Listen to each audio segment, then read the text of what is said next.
얘들아 안녕. 선생님이 나타나니까 좀 신선하네. 괜찮죠? 선생님과 함께하는 6번째 원격 수업입니다. 오늘 이 시간에는 지난 시간에 이어서 그 3.1운동 왜 일어나게 됩니까? 3.1운동의 전개 과정, 그 다음에 그 이후의 결과, 그 다음에 3.1운동 이후에 우리나라 사람들이 이렇게 결집을 하게 돼요. 그게 대한민국 임시정부로 나타나게 되는데 그 임시정부의 자세한 내용을 한번 오늘 공부해 보도록 하겠습니다. 자, 여러분 교과서 준비해야 되겠죠? 우리 같이 자료를 봐야 되니까 교과서 48에서 51페이지 준비해 놓고요. 원격 수업 시간에는 우리 서로 간에 지켜야 될 예절이 있겠지요. 그 예절 꼭 지키면서 오늘 수업 진행해 보도록 하겠습니다. 자, 오늘 재밌게 한번 수업 진행해봐요. 자, 1910년 우리나라의 조선총독부가 들어서게 되고 우리나라가 정말 일본의 지배를 받게 되잖아요. 이때 우리나라 사람들은 어떤 방식으로 대항을 했는지, 자, 국내에서, 그러니까 나라 안에서, 나라 밖에서 저항했던 모습들 한번 보도록 하겠습니다. 우선 국내에서 모습을 보자면은 일본이 우리나라에서의 모든 집회라든지 결사 이런 것을 안 된다고 했었잖아요. 그러니까 사람들이 드러내놓고 일본한테 저항을 할 수 없었어요. 그래서 비밀 조직을 통해서 저항을 했었는데, 자, 대표적인 단체, 첫 번째 단체가 나오는데 이 단체는 독립의군부예요. 자, 독립의군부는 누구의 명을 받아서 조직이 되었냐? 이 조직 자체는 고종의 명으로 그 조직이 되게 돼요.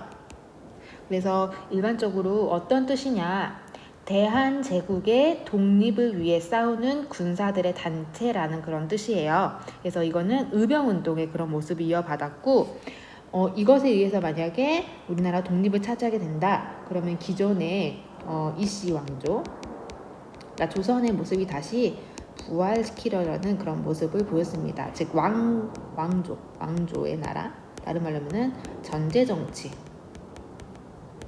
를 다시 추구했었던 그런 단체의 모습을 보이게 됩니다. 자, 다음으로 볼 단체는 대한광복회라는 단체가 있는데, 이거는 경상도 지역에서 두 개의 그 비밀 조직이 합쳐져 가지고 만들어진 단체예요. 대한광복회. 근데 여기에는 의병뿐만 아니라 일반 지식인들, 평민들도 많이 참여했었어요. 특히 이 대한광복회가 좀 주목받는 이유 중에 하나는 뭐냐? 여기 독립의군부 같은 경우는 왕이 중심이 되는 나라를 세우고자 했잖아요. 반면에 이 대한광복회는 국민들이 주권을 가지는 나라를 세우고자 했던 데서 의미가 있습니다. 하지만 이 대한광복회 같은 경우는 1918년에 일본에 의해서 발각돼서 결국 해산되게 됩니다. 자, 오히려 이러한 독립운동 같은 경우는 국내보다는 국외에서 더 활발하게 나타나게 되는데, 우리 하다 보면은 이제 만주라든지 간도라든지 연해주라는 말을 많이 듣게 될 거예요. 자, 이거를 통해서 우리 한번 다시 정리하는 기회를 갖도록 할게요. 자, 연해주라는 것은 러시아 인근이에요. 이쪽이 러시아거든요. 자, 연해주라는 뜻은 연안이다, 해, 바다의 연안이라는 뜻으로 이쪽 지역을 말해요. 이쪽이 러시아입니다. 여기 한반도지요. 그 다음에 그 만주는 더 위쪽이에요. 엄청 크지요. 여기가 청나라의 발상지인데 여기를 만주라고 해요. 만주. 그 다음에 만주와 우리나라 사이에 있는 이곳 사이에 있는 섬이다 그래서 간도라는 말을 씁니다. 그 다음에 백두산을 기준으로 해서 이쪽 서쪽 지역을 서간도라고 그러고요. 그 다음에 여기 위쪽 지역을 북간도라고 해요. 자, 조금 이제 간도, 만주, 연해주 지역을 좀 파악할 수 있겠죠? 자, 국내보다는 국외에서 독립운동이 훨씬 활발하게 일어날 수밖에 없었는데요. 여기 있었던 만주, 연해주 등지에서 우리나라의 민족 지도자들이 더 이상은 국내에서 못 버티니까 나갔죠. 그래서 국외에서 독립운동 단체라든지 이러한 독립운동을 수행할 수 있는 사람들을 기르기 위한 군사학교, 실력을 양성하기 위한 다양한 민족 학교들을 세우고요. 실제로 독립군을 양성하게 됩니다. 어떠한 단체들이 있었는지 아래에 지도를 통해서 한번 보도록 하겠습니다. 자, 우선 이 삼원보 지역을 좀 집중해 볼게요. 이 삼원보는 남만주 지역이었었는데 여기 있는 경학사 보이죠? 이 경학사는 독립운동 단체였어요. 이 단체는 조금 중요한 단체니까 알아두도록 하고요. 그 다음에 그보다 더 중요한 학교 선생님 여기를 좀 강조하고 싶어요. 자, 이 학교는 신흥 강습소라고 하고 우리 교과서는 신흥 학교로 나와 있어요. 추후에 이름이 바뀝니다. 뭐라 바뀌냐? 신흥 무관학교로 바뀌는데 이 학교는 당대 우리나라에서 정말 부자였던 이시영, 이회영 가문이 자신의 전 재산을 쏟아 부어서 만든 학교입니다. 자, 그만큼 나름 의미가 정말 있어야 되겠죠. 자, 이 학교는 10년 동안 꾸준히 독립군을 길러낸 결과 이 학교를 졸업하고 각지로 퍼져나가서 독립군으로 활약한 사람이 100명이 넘는다고 합니다. 그러니까 나름 정말 의미 있게 쓰여진 단체라고 볼 수 있겠지요. 자, 그 다음에 북간도 지역에 보면은 이쪽이에요. 이 지역에 보면은 이쪽 지역 중광단이라는 단체가 만들어지고 그 다음에 서전서숙, 그 다음에 명동학교 이런 학교가 만들어져요. 그리고 연해주 이쪽 지역이죠. 연해주 이 지역에서는 대표적인 단체 권업회라는 단체가 있습니다. 정말 많은 단체들이 있는데 이 중에서 선생님이 지금 찍어줬던 거 이 정도만 한번 공부해 보고요. 이 밖에도 좀 더 멀리 즉 하와이나 멕시코 등에서도 이렇게 일본에 대항해서 무쟁으로 투쟁을 하는 그런 단체들이 많이 조직이 되었다고 볼 수 있어요. 그러니까 우리 민족의 기는 꺾이지 않았죠. 어떻게든 독립을 추구하고자 하는 그런 모습을 보이고 있습니다. 자, 이 그림을 잠깐 보도록 할게요. 자, 갑자기 만화가 뽕 하고 나타났죠? 자, 이 그림은 1914년에서 1918년까지 발생했었던 제1차 세계대전의 결과를 보여주는 그런 그림입니다. 자, 무릎 꿇고 있는 나라 여기 보면 오스만 투르크, 지금으로 치면 터키예요. 오스만 투르크, 그 다음에 독일, 오스트리아죠. 자, 이 나라들은 졌어요. 패전국이었어요. 반면에 승전국은 여기 있는 영국, 프랑스였죠. 이들의 대화를 보자면 쟤네들 식민지는 어떻게? 우리가 꿀꺽 하면서 시실 웃고 있잖아요. 자, 이때 두 나라가 날아옵니다. 윌슨, 레닌. 레닌은 러시아 사람. 윌슨은 누구죠? 미국의 대통령. 자, 근데 우리가 지금 여기서 집중해서 봐야 될 것은 여기에요. 요 미국. 자, 추후에 날아오긴 하지만 이 미국의 윌슨 대통령이 뭐라 그러냐. 우선 미국은 이 패전국들의 식민지를 프랑스나 영국이 가져가서 힘이 강해지는 거 원치 않아요. 자, 그래서 윌슨 대통령은 이런 거를 발표하게 됩니다. 무엇을 발표하냐? 민족 자결주의를 발표하게 돼요. 자, 민족 자결주의 우리 교과서 48페이지 날개 부분에 있거든요. 자, 이 내용을 같이 한번 봐보도록 할게요. 한번 교과서 펴볼까요? 자, 그 내용을 한번 같이 보자면 각 민족은 정치적 운명을 스스로 결정할 권리가 있다는 주장이다. 본래 이 원칙은 제1차 세계대전 패전국의 지배를 받던 식민지 민족에 해당하는 원칙이었지만 아시아의 각국은 모든 민족에 해당되는 원칙으로 해석하였다. 자, 아래서 세 번째 줄 보세요. 아시아 각국은 모든 민족에 해당되는 원칙으로 해석하였다라고 나왔죠. 우리도 마찬가지였어요. 우리는 지금 일본의 식민지이기 때문에 이런 민족 자결주의 원칙을 적용을 해서 우리도 우리의 그 운명을 스스로 결정을 한다. 즉 일본으로부터 독립할 수 있다. 누가 도와줄 수 있다. 세계 각국이 도와줄 수 있다라는 희망을 품게 되지요. 자, 학습지 내용 같이 체험해서 보자면 윌슨이 민족 자결주의를 발표를 하게 됩니다. 자, 이러한 것은 누구를 자극하게 되냐?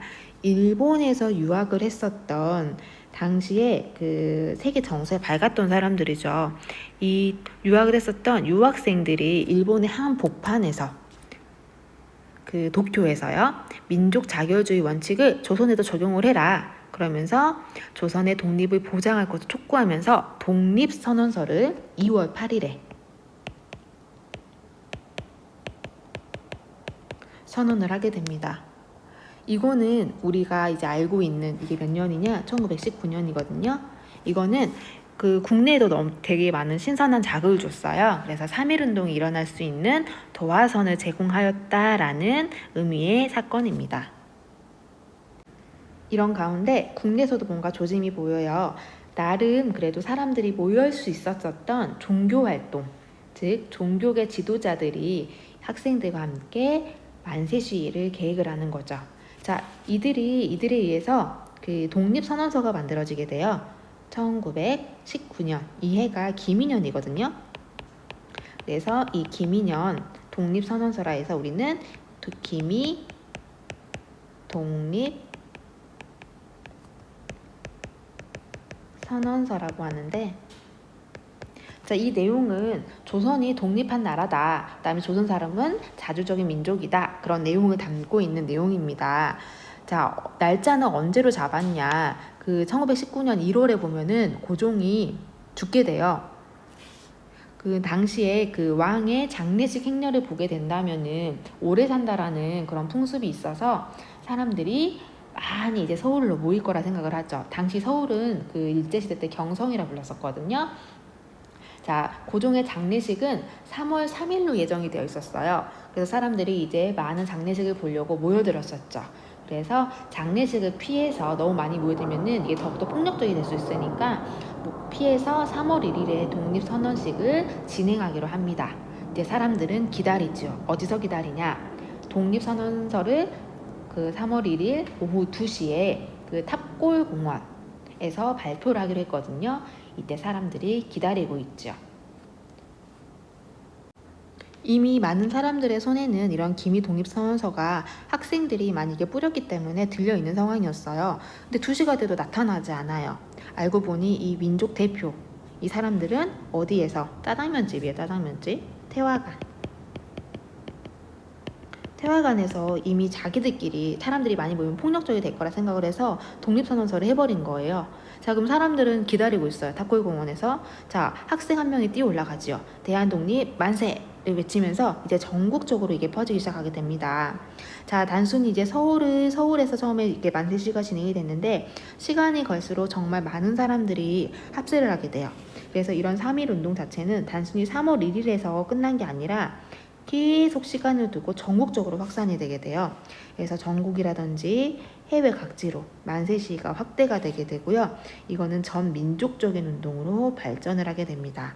그 총독부에서 그 통계된 자료를 보더라도 3월부터 6월까지 이런 만세 시위에 참여한 조선인의 수가 59만 명이라고 할 정도로 정말 많은 사람들이 참여를 하게 되었지요.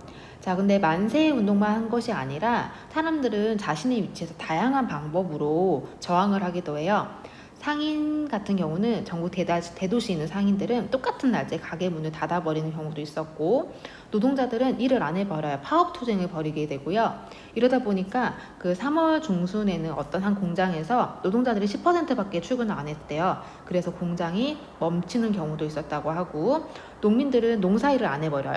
그리고 밤에 횃불을 밝혀서 시위를 벌이는 등 다양한 방식으로 일본을 공격을 하기도 했습니다. 그럼 일본은 이런 상황에 있어서 어떤 식으로 대응을 했을까요? 우리의 평화적인 만시 시위대를 경찰이라든지 군대를 동원해서 총칼로 진압을 하게 되겠죠. 이제 여러분이 알고 있는 18세의 아리따운 소녀가 나타나죠. 이 소녀는 누구죠? 네, 유관순. 유관순이 이때 순국하게 되고요. 혹시 화성 제암리라고 들어봤나요? 제암리예요. 제암리 교회 학살 사건이 나타납니다. 사진을 잠깐 볼게요. 경기도 화성의 제암리라는 지역인데 이 근처에서 사람들이 계속해서 만세 운동을 벌여요. 그래서 우리 교과서 49페이지에 나와 있지만은 1919년 4월 15일에 일본군은 제암리의 사람들을 모두 교회를 모으게 해요. 그래서 이 교회 안에 문을 다 걸어 잠그고 불을 지핍니다. 그럼 사람들이 놀라서 뛰어나오겠죠. 이렇게 뛰어나온 사람들까지 총을 쏴서 죽여버립니다. 총 23명의 그런 주민들을 학살을 하게 되는데, 이 사건은 외국인한테도 이렇게 알려지게 된 거예요. 그러니까 외국인들은 너무 깜짝 놀란 거예요. 정말 뜨악했죠. 분명히 자기들은 문명된 나라고 앞선 나라다라 생각했는데 이렇게 일본이 끔찍하고 야만스러운 짓을 저질렀다. 너무너무나도 충격이었고, 이러한 평화롭게 시작된 시위 자체를 일본이 무자비하게 탄압했잖아요. 이로써 일본은 국제사회에 많은 비난을 받게 됩니다. 자, 일본의 이런 비난은 결국에 일제의 식민 통치의 변화를 가지고 오게 됩니다. 자, 두 번째 바로 갈게요. 자, 기존에 일본이 우리나라를 다스렸던 방식은 철저히 총칼을 동원한 무력 통치였죠. 다른 말로 하면 무단 통치. 자, 근데 일본이 이제 유하게 우리나라를 다스리겠대요. 자, 나 너희들 총칼로 통치하지 않을 거야. 너희를 문화적으로 통치해 줄래? 라면서 1920년대 일본의 통치 방식은 문화 통치로 바뀌게 됩니다. 자, 이 내용은 다음 시간에 보겠지만은 어떻게 보면 더 치사한 방법이었어요. 어떤 내용인지 한번 다음 시간에 볼게요. 자, 다음 이런 3.1운동은 우리나라 이런 독립의지를 전 세계에 알릴 수 있었던, 전 세계에서도 3.1운동이 일어나게 되다, 독립운동이 일어나게 됨으로써 알리는 좋은 계기가 되었고, 이거는 우리 주변에 있었던 나라, 중국의 5.4운동, 그 다음에 당시 그 영국의 지배를 받고 있었던 인도의 반영운동, 특히 간디 있죠? 간디에게 많은 영향을 주게 됩니다. 자, 우리나라에게 있어서 좋았던 점은 4번입니다. 이제 사람들이 흩어져서 뭔가 독립운동을 하는 것보다 독립운동의 하나의 구심체가 필요하다 생각을 하게 돼요. 자, 그로써 대한민국 임시정부가 드디어 수립을 하게 됩니다. 이게 우리 3.1운동의 의의라고 볼 수가 있어요. 자, 이렇게 3.1운동을 계기로 그 민족운동을 이끌 하나의 구심점이 필요하다 생각해요. 다른 말로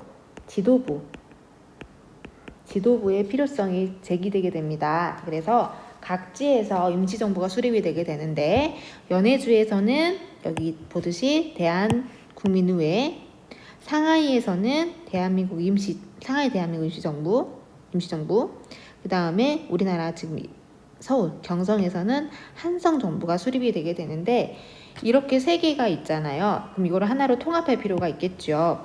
위치상으로 본다면 국내는 좀 힘들었죠. 일본의 탄압이 심했기 때문에. 그래서 임시정부의 위치를 그 상하이에 둘 것이냐, 아니면은 만주나 연해주 지역에 둘 것이냐 라면서 대립이 일어나게 돼요. 일반적으로 상하이에 두자라고 주장했던 사람들은 그 문제를 뭘로 풀려고 했던 사람들이냐면 외교로서.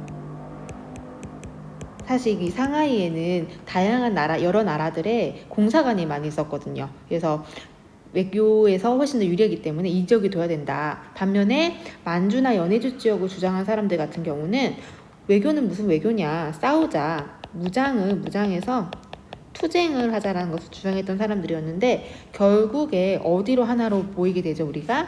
맞아요.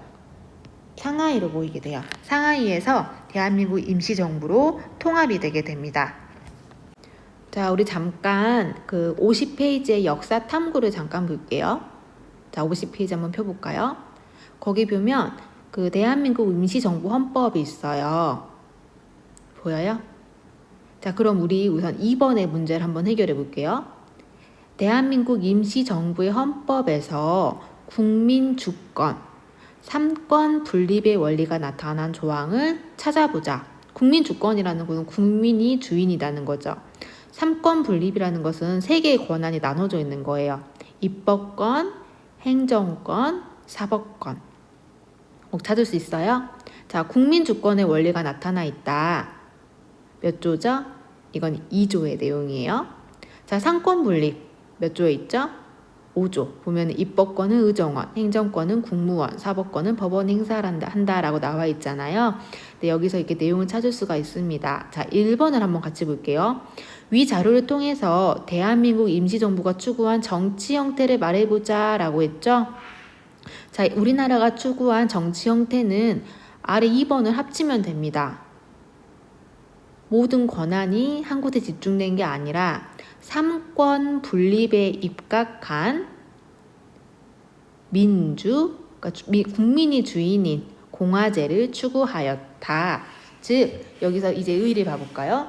우리 역사상 최초의 민주 공화제 정부가 수립이 되게 됩니다. 사실 대한민국 임시정부 이 말 뜻을 잠깐 보자면, 대한민국에서 대한은 우리 그 대한제국에서 대한을 떼갖고 온 거예요. 그다음 민국은 말 그대로 국민이 나라의 주인인 나라라는 뜻입니다. 즉 이제는 그 이름 자체에서도 왕이나 황제를 섬기지 않고 양만, 청민의 그런 차별 없고 남녀 차별이 없는 평등하고 민주적인 사회를 만들겠다라는 그런 뜻이 숨어 있다고 볼 수 있죠. 자, 이때 우리나라 그럼 대통령에는 누가 됐냐? 대통령은 이승만. 그 다음에 국무총리는 누굴까요? 국무총리는 이동희가 당선이 되게 되고요. 자, 뭐에 입각한 삼권 분립, 입법권, 법을 만드는 거, 행정권, 법을 이제 그러니까 나라 살림을 하는 거. 나라 살림, 그러니까 정치를 운영해 나가는 거 말하는 거예요. 사법권, 법을 집행하는 그러니까 재판이죠. 이런 것이 철저하게 분리되어 있는 근대적인 헌법이 이때 처음으로 갖춰지게 되었습니다. 자, 이제 그 하나의 독립된 구심점이 생겼으니까 보다 독립운동이 체계적이고 조직적으로 이제 지도가 되겠지요. 자, 우선 첫 번째로 연통제라는 것이 시작이 됩니다. 연통제를 설치하게 되는데 이 연통제는 뭐냐? 연결하고 알린다라는 뜻입니다. 아무래도 임시정부 자체가 국외에 있잖아요. 그러니까 국내랑 긴밀하게 연락할 필요가 있었겠죠. 그래서 사람들에게 여러 가지 문서라든지 명령을 전달하고 그다음에 군자금을 보내는 그런 역할을 했었던 연통제 이와 비슷한 교통국을 설치하게 되고요. 독립운동을 하기 위해서는 사실 돈도 필요하잖아요. 독립운동 자금을 마련하기 위해서 독립공채라는 문서를 발행을 해요. 그래서 이 문서를 주고서 돈을 빌려요. 자, A라는 사람한테 우리 임시정부가 이 독립공채를 줘요. 자, 그러면은 이 A라는 사람은 이거를 믿고서 뭘 할까요? 돈을 빌려주는 거예요. 자, 믿는다는 것은 우리가 독립이 되게 되면 너에게 이 돈을 갚아주겠다라는 식이겠죠. 자, 그래서 이 독립공채를 발행을 하게 되고요. 이러한 독립운동 소식을 전달하기 위해서 신문을 발행하게 되는데 그 신문은 독립신문입니다. 그 다음에 상하이에 그 임시정부가 설치됐다는 것 자체가 외교활동을 활발하게 하기 위해서 그랬잖아요. 자, 특히 그 파리 강화회의 제1차 세계대전이 마무리되는 시점에서 이루어지는 회의인데요. 이 회의에 우리나라의 독립청원서를 제출하기 위해서 김규식이라는 사람을 보내요. 김규식을 보내서 우리 독립의 정당성을 주장하게 되고요. 그 다음에 미국에 구미위원부를 설치해서 미국 정부한테 우리나라 사람의 그런 독립을 호소하게 됩니다. 자, 이후에도 이러한 외교 활동이 사실 큰 성과가 없게 돼요. 그래서 우리나라 당시에 임시정부 대통령 이승만이 뭐를 주장을 하게 되냐? 국제연맹에 자, 한국을 뭐 해주세요? 위임 통치해주세요. 위임 통치라는 것은 대신 맡아서 통치해달라는 거예요. 자, 이 사실이 알려지자 임시정부 내에서도 어떻게 대통령이 그럴 수 있냐 라면서 엄청나게 비판이 거세어지거든요. 그래서 독립운동을 새로운 방향으로 한번 나가보자 해서 회의가 열리게 돼요. 그때 임시정부 내에서 임시정부를 새로 만들어야 된다. 창조파. 아니다. 조금만 고치면 된다. 개조파. 이 둘의 대립이 엄청나게 심하게 됩니다. 결국에는 이 회의 자체도 제대로 끝나지 못하고 그러니까 제대로 이렇게 회의도 진행이 안 된 상태로 끝나게 되고 임시정부의 힘도 많이 약해지게 됩니다. 하지만 임시정부는 계속해서 남아 있으면서 우리의 독립을 위해서 노력했던 그런 단체라고 볼 수가 있습니다. 자, 우리 이번 시간에 배운 내용을 함께 정리해 보도록 해요. 자, 우리 우선 첫 번째로 배웠던 게 1910년대 내외에서의 독립운동. 그래서 국내에 있었던 독립무군부라든지 대한광복회, 국외에 있었던 삼원보 지역에 있었던 신흥무관학교, 경학사 이런 등등 단체를 봤었죠. 한번 다시 보도록 하고요. 그 다음에 1919년 많은 사건이 있었죠. 우선 첫 번째 28 독립선언. 어디에서? 일본에서. 그 다음 우리나라에서 3.1운동.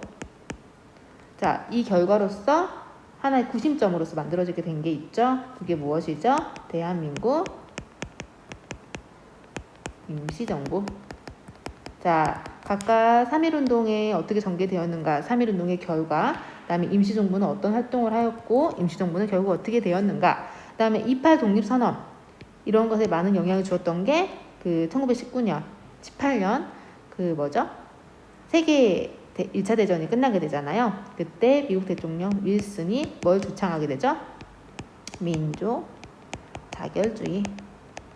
자, 이런 내용들을 우리 보게 되었습니다. 그쵸? 자, 다음 시간에는 우리 뭘 배우게 되냐? 이제 3.1운동의 결과로서 일본의 통치 방식이 변했다고 그랬어요. 이제는 무단 통치가 아니라 우리 민족을 문화적인 민족으로 다스리겠다. 문화 통치를 바뀌게 되는데, 이 구체적인 내용, 더 악랄한 일본의 통치 방식, 구체적인 내용들을 다음 시간에 같이 다뤄보도록 하겠습니다.